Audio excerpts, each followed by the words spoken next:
Thoughts on Pantoja's last fight versus the other Kai? Well, they got the wrong Kai. I thought I had that fight, but they went with the Japanese fella that they brought in. But hey, Pantoja did what he needed to do, and now they've got the right Kai. I get to step in there and test myself against one of the best. I feel like I've got the tools to put him away. I feel like his chin hasn't been tested enough in the UFC, and if I find that shot, I'll put him out. First things first, congratulations on earning the title shot. Thank you. How's training camp going? Training camp's going well. I knew this moment was happening, so to finally have a date now, it makes it all real.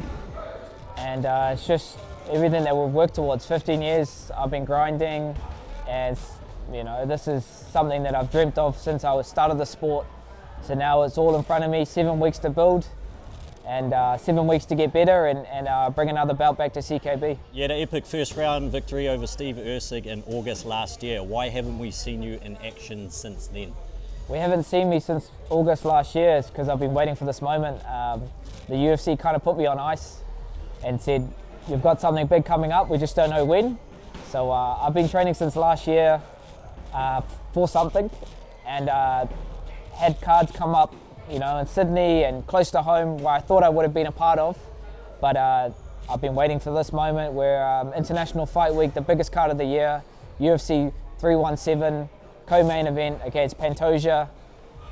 What better way to, you know, claim the flyweight world title on the biggest card with the biggest names, and yeah, I can't wait to get in there. You faced Pantoja on Tough back in 2016. Do you feel that fight and the experiences or things you learned about Pantoja or even yourself are still relevant, or have you both just evolved into completely different fighters?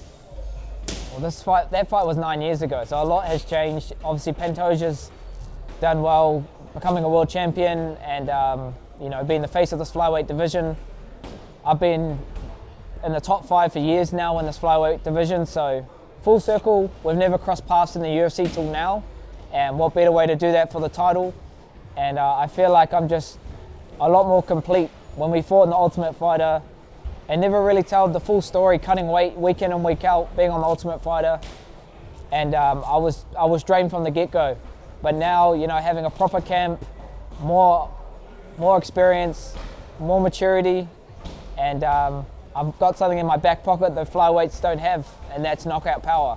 I've got 12 on my record, so that's what separates me from the pack, and I can finish the fight anywhere, so that's why my nicknames don't blink, and that's what to expect come June 28th over in Vegas. Thoughts on Pantoja's last fight versus the other Kai?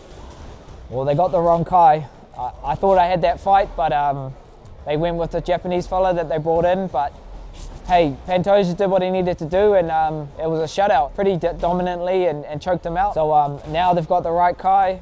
I get to step in there and test myself against one of the best, and I feel like now that I've had more time to prepare, I've seen it as a blessing, and I can't wait to just get in there. They are calling it the dark ages these days. Is flyweight the dark horse division in terms of excitement in the sport? Every UFC card, there's been a flyweight that's getting a bonus.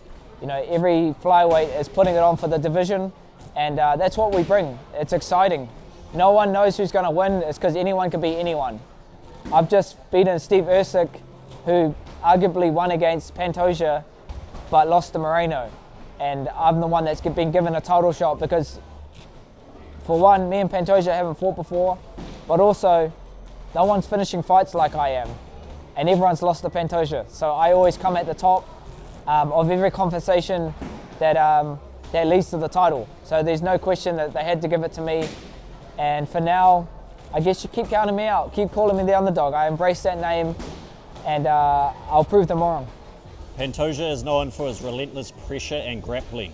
What have you and the coaching team done differently to prepare for his style? Pantoja's got really good grappling. He's really well-rounded, really durable. But I feel like I've got the tools to put him away. I feel like his chin hasn't been tested enough in the UFC, and if I find that shot, I'll put him out. How's your mental and mindset going into this bout? You've been here before and fallen short. How do you not let those demons affect you?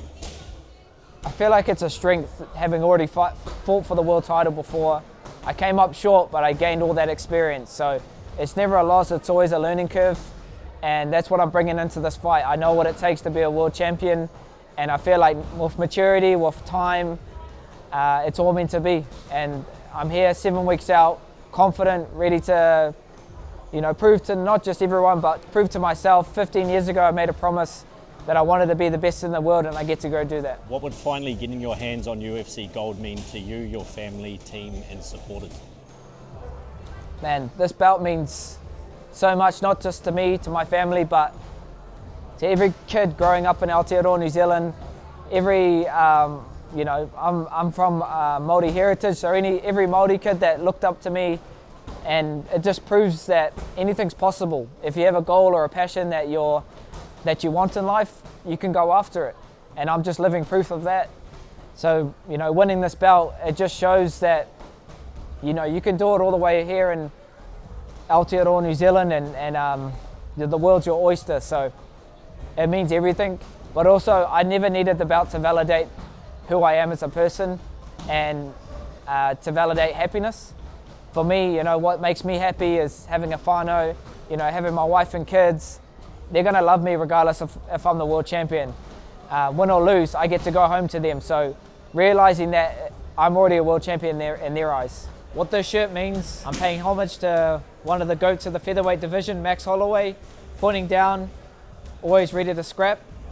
The colorway is paying homage to the Warriors up the Waz.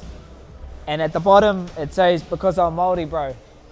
A famous line I once said off the cusp, just being authentically myself. And that's where my superpower comes from, me being Māori, me representing my heritage and my culture. And it's in my blood. It's in me. And my tupuna have done this long before I was here, fighting and overcoming any obstacle, any challenge. And I'm just doing it in the modern day, in the UFC, representing my people and doing them proud. And final question, what does picking yourself back up and earning your way to another title shot say about your warrior spirit? To become a world champion, you've got to believe you're a world champion. You've got to eat, sleep, breathe it. So for me, that's where I get my warrior spirit from. That self-belief, that confidence, and that mana you hold in yourself to take you all the way to the top. And that's what I'm doing this fight. 7 weeks to build, UFC 317. You'll be looking at the new flyweight world champion all the way from City Kickboxing, Aotearoa, New Zealand. This shirt's available on the Engage website. Get in quick, stocks are limited.